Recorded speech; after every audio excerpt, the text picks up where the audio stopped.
बुराड़ी के तिरंगा चौक पर आए हुए सभी आदरणीय बुजुर्गों का,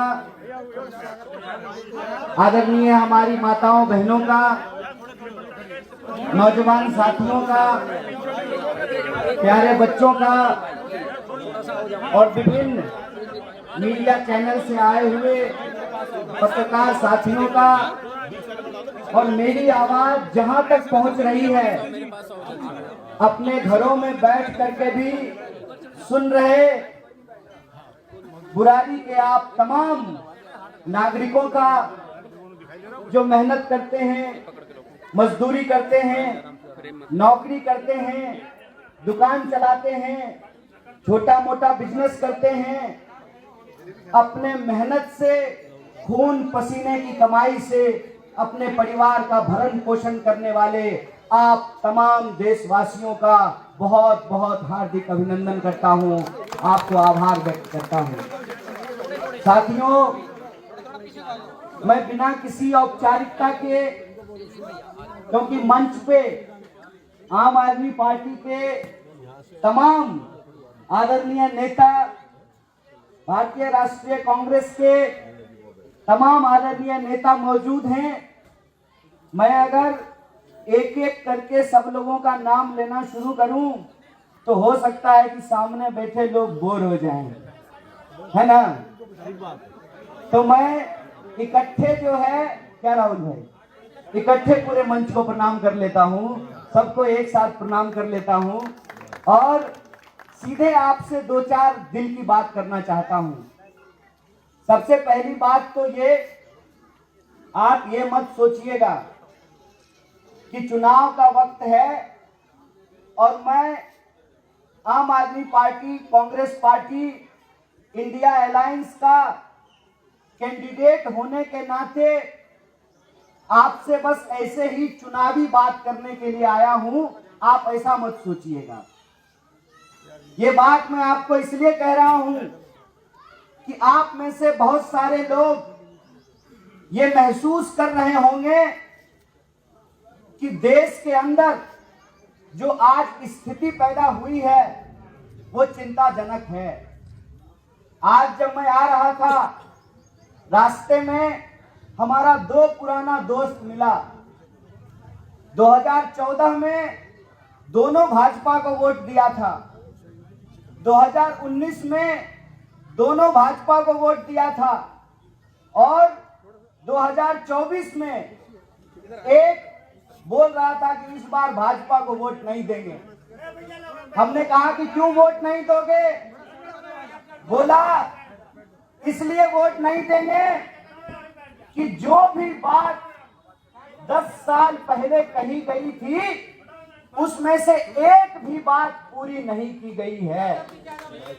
10 साल की बात उसने याद दिलाई, कहा कि कहा गया था सबके खाते में 15 लाख रुपया पहुंचाया जाएगा, हर साल 2 करोड़ नौकरी पैदा की जाएगी, महिलाओं का सम्मान किया जाएगा, बेटी को बचाया जाएगा, बेटी को पढ़ाया जाएगा, 2022 तक सबके लिए पक्का मकान बनाया जाएगा, बुलेट ट्रेन चलेगी, अच्छा दिन आएगा, ऐसी बात कही गई थी।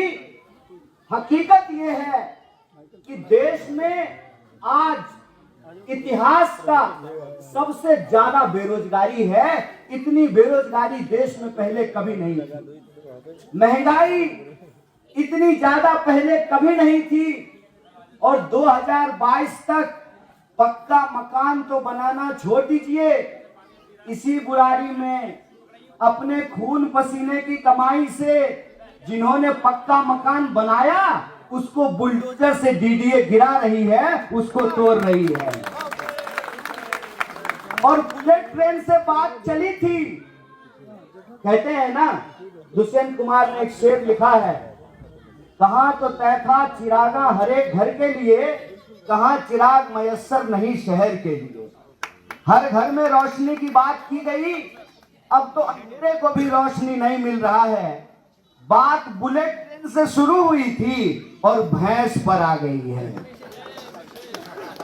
बताइए, बुलेट ट्रेन से बात शुरू हुई, भैंस पे आ गई है। तो हमारा एक भाजपाई दोस्त बोला कि इस बार वोट नहीं देंगे। हर 5 साल में चुनाव इसलिए होता है कि सरकार अगर काम कर रही है तो जो है हम उस सरकार को चुनेंगे, और सरकार अगर काम नहीं कर रही है तो उस सरकार को हम सत्ता से बाहर करेंगे। और उसने कहा कि 2014 में हमने वोट दिया था इस उम्मीद से कि सरकार काम करेगी, 2019 में भी वोट दिया इस उम्मीद से कि चलो एक मौका और दे करके देखते हैं, लेकिन तीसरा मौका इनको हम नहीं देना चाहते हैं। कहते हैं 3 तिगारा काम बिगाड़ा, इस बार तीसरा मौका नहीं देंगे। उसकी बात को काटते हुए मेरा दूसरा भाजपाई दोस्त बोला लेकिन हम तो इस बार भी देंगे। तो हम बोले क्यों दोगे? बोला देश सुरक्षित हाथों में है इसलिए देंगे। हम बोले कैसे? बोला ऐसे कि कुछ भी हो जाए, हमने तो प्रण लिया है कि जब तक प्रधानमंत्री जी हैं तब तक हम उन्हीं को वोट देते रहेंगे। तो हमने कहा कि फिर चुनाव क्यों करवा रहे हो? जब देश में यह बात स्थापित हो चुकी है कि प्रधानमंत्री जी जब तक जिंदा रहेंगे वही प्रधानमंत्री रहेंगे, तो फिर चुनाव हो क्यों रहा है? क्यों देश की जनता के टैक्स का पैसा बर्बाद किया जा रहा है? जब 400 सीट आ ही रही है, रिजल्ट निकल ही गया है, फिर 4 तारीख का इंतजार करने की क्या जरूरत है? इस बात पर वो चुप हो गया। और फिर हमने कहा कि कहते हो देश सुरक्षित हाथ में है, तो बताओ इस देश के सरकार का आंकड़ा है कि 1 घंटे में 2 नौजवान आत्महत्या कर रहा है, 1 घंटे में 2 किसान आत्महत्या कर रहा है। हर मिनट किसी ना किसी हमारी मां बहन के साथ कोई ना कोई आपराधिक घटना हो रही है। इस देश के भीतर जो छोटे दुकानदार हैं वो जीएसटी से परेशान हैं। इस देश के भीतर कर्ज लेकर के, लोन लेकर के विद्यार्थी पढ़ाई करते हैं और नौकरी के इंतजार में रहते हैं। केंद्र सरकार के अंदर 30 लाख पद खाली हैं।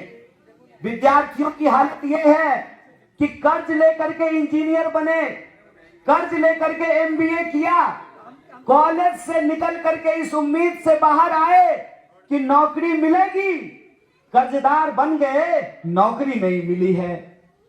हालत यह है कि जो ऑलरेडी अमीर हैं, अंबानी और अदानी, उनके जैसे लोगों का 16 लाख करोड़ कर्जा माफ किया गया, और इस देश के विद्यार्थियों का कर्जा माफ करने की जब बात करते हैं तो कहते हैं कि खजाना में पैसा नहीं है। गुरुजी, अगर इस देश में नेता लोग के चढ़ने के लिए 8,500 करोड़ का हवाई जहाज खरीदा जा सकता है, तो इस देश में रहने वाले लोगों के लिए अच्छा स्कूल क्यों नहीं बनाया जा सकता है? अच्छा अस्पताल क्यों नहीं बनाया जा सकता है?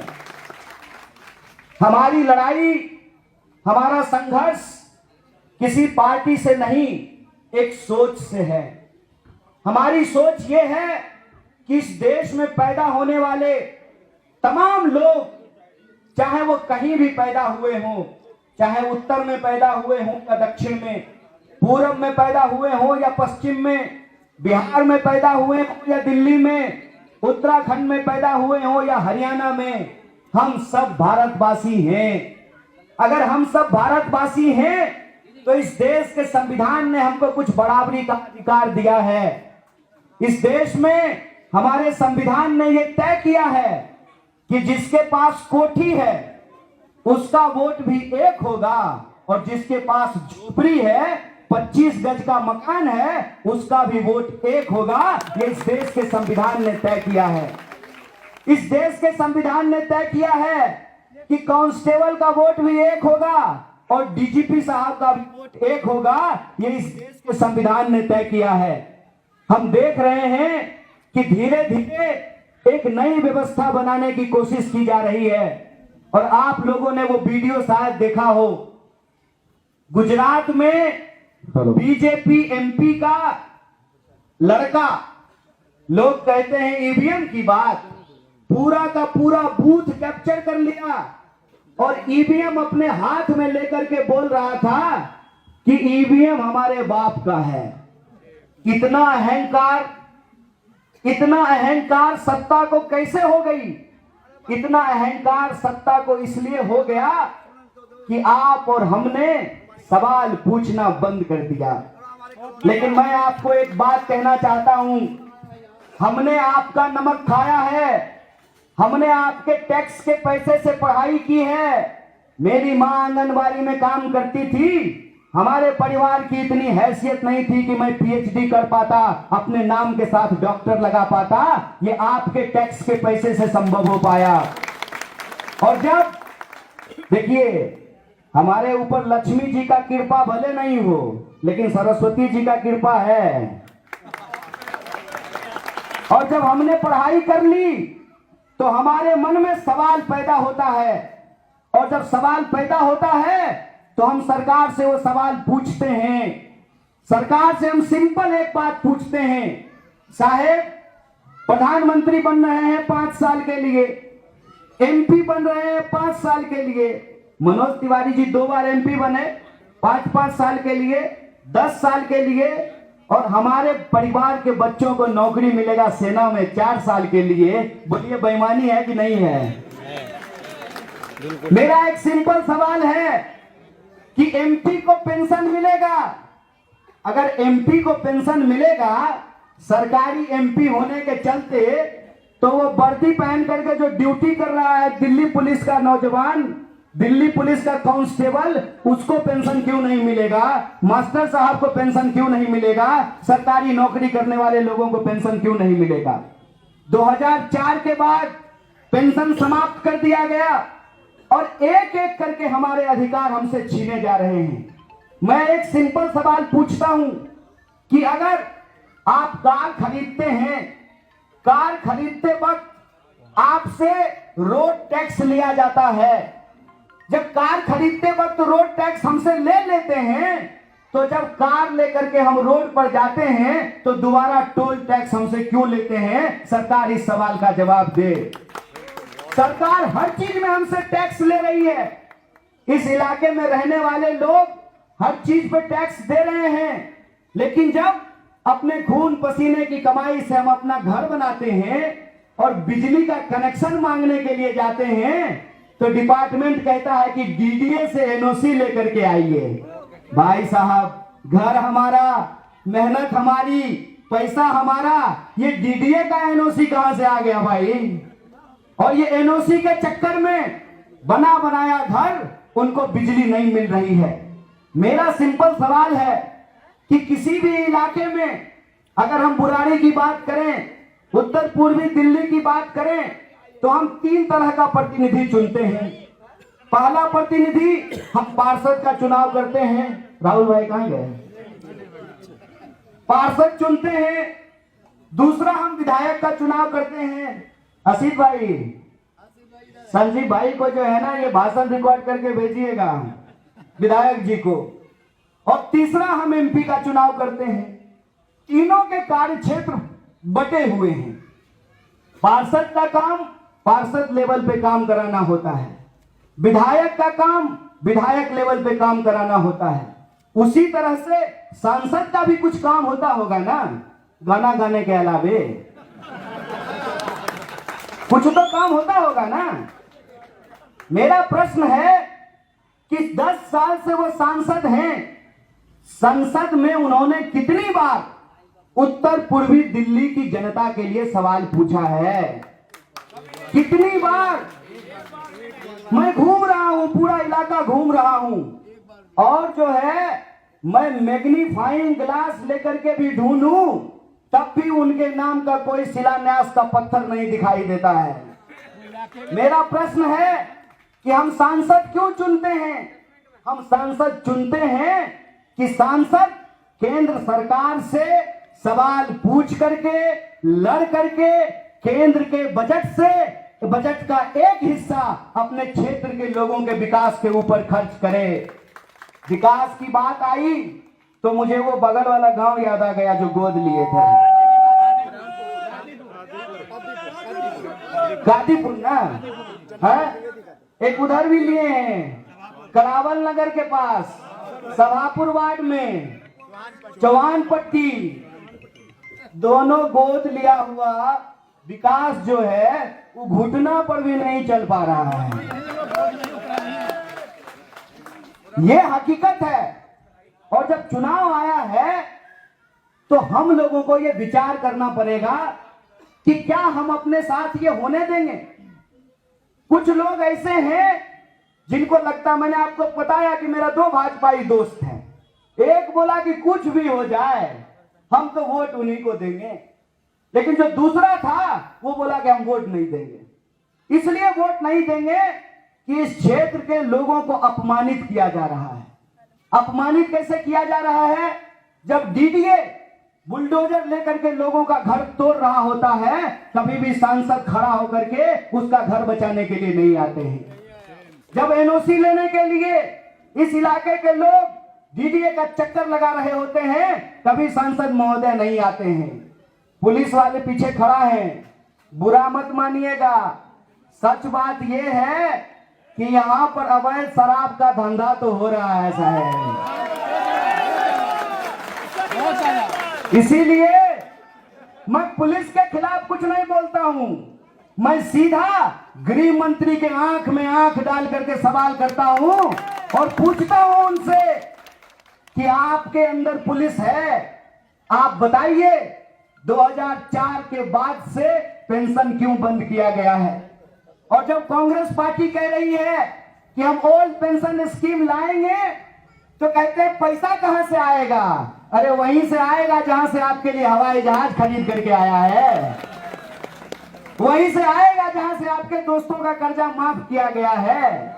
इसीलिए मैं आप सबसे यह आग्रह करने के लिए आया हूं कि इस क्षेत्र की जो समस्या है जिससे आप रोज जूझते हैं, चाहे वो ट्रैफिक जाम की समस्या हो, चाहे वो जल भराव की समस्या हो, नाले की समस्या हो, चाहे इस इलाके में बिजली लेने के लिए एनओसी की समस्या हो, अवैध कॉलोनी बता करके, अवैध घर बता करके लोगों के जो घर तोड़े जा रहे हो, या अवैध शराब और ड्रग्स का जो धंधा हो रहा हो, इन समस्याओं से जूझना और लड़ना ये सांसद का काम है। आप बता दीजिए, आपका सांसद इन चीजों के लिए लड़ रहा है? नहीं लड़ रहा है, नहीं लड़ रहा है। अच्छा, आपको जो पानी की दिक्कत हो रही है उसके लिए तो लड़ रहे होंगे, उसके लिए भी नहीं लड़ रहे हैं।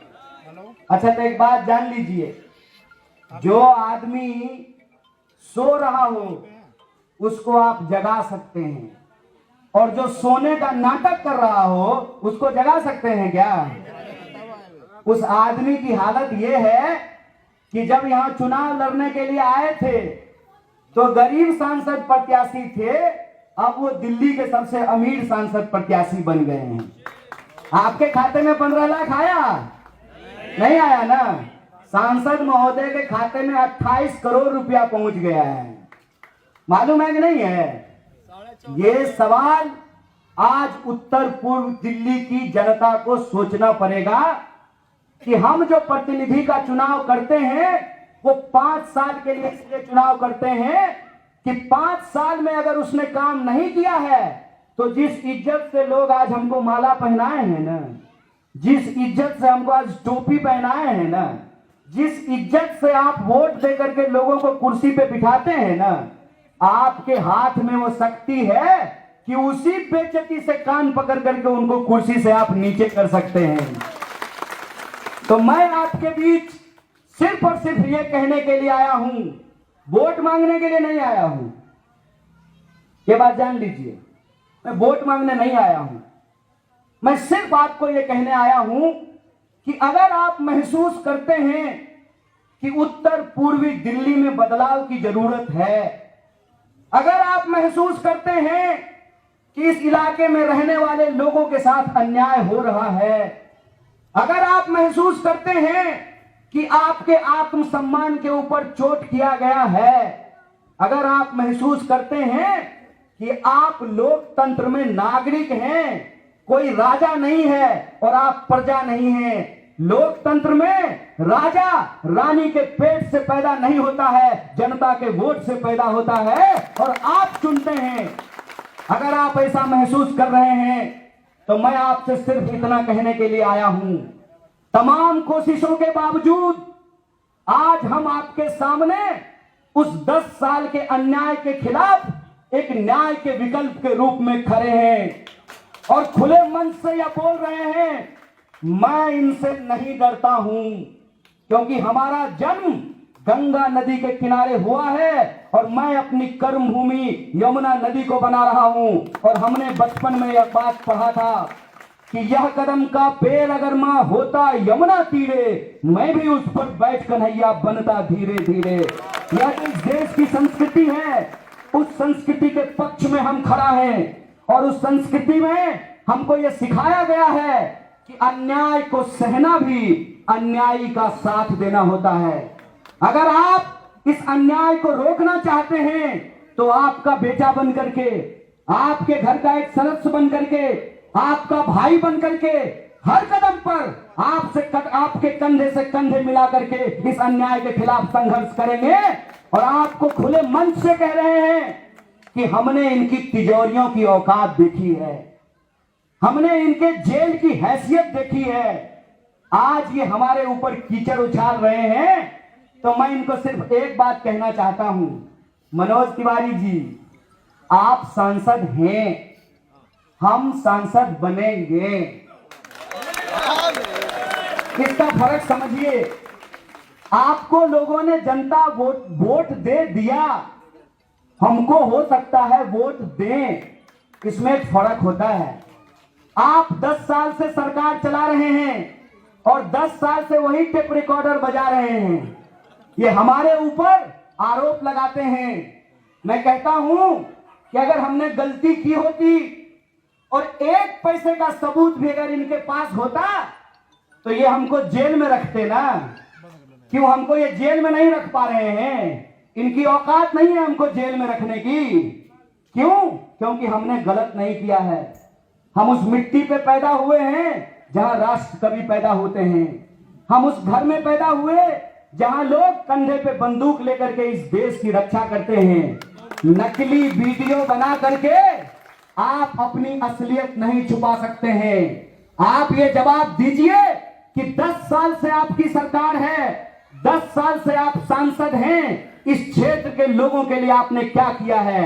और अगर आपने काम नहीं किया है तो मैं जनता से अपील करता हूं कि उनको गद्दी से बाहर कीजिए और अगर परिवर्तन करना चाहते हैं तो एक विकल्प के रूप में हम आपके सामने खड़े हैं। और यह जो इंडिया अलायंस बना है, यह इंडिया अलायंस न्याय को सुनिश्चित करने के लिए बना है। हमारे पास महिलाओं को न्याय देने के तहत यह योजना है कि महिलाओं को हम 1 लाख रुपया देंगे, 8,500 रुपया महीना देंगे।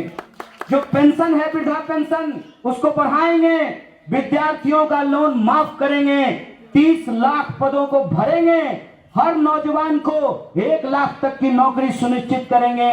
यह संकल्प लेकर के हम आए हैं। इसीलिए आप सबसे हम अपील करना चाहते हैं कि आपको एक बदलाव का संदेश देना है और अगर आप बदलाव चाहते हैं तो एक बदलाव के विकल्प के रूप में हम आपके सामने हैं।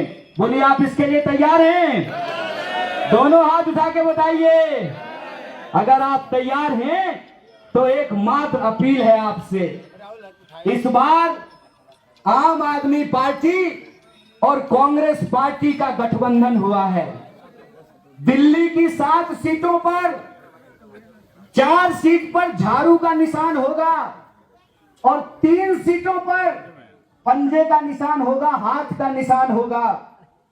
हमारी जो उत्तर पूर्वी दिल्ली है वहां पर झाड़ू का निशान नहीं होगा, पंजे का निशान होगा और पंजा का निशान 2 नंबर पर है।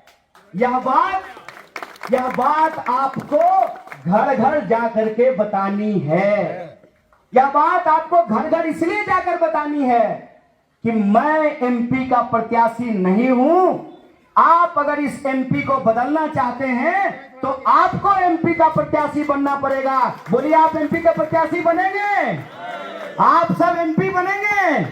तो आप तमाम लोगों को अपनी गलियों में जाना है, अपनी कॉलोनियों में जाना है, अपनी माताओं बहनों से बात करनी है, बुजुर्गों नौजवानों से बात करनी है, घर घर जाकर के प्रचार करना है कि अब की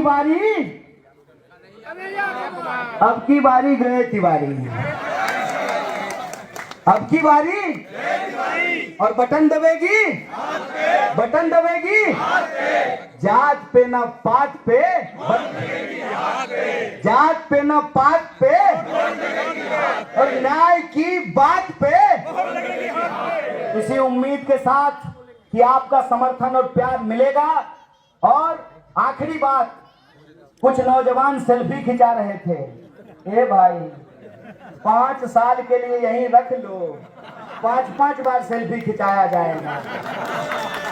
इसीलिए तो आप सबसे ये अपील है कि जिस धीरज से, जिस गंभीरता से आपने हमारी बात को सुना है, आने वाले 25 तारीख को इसी गंभीरता से आप इसका पालन करेंगे।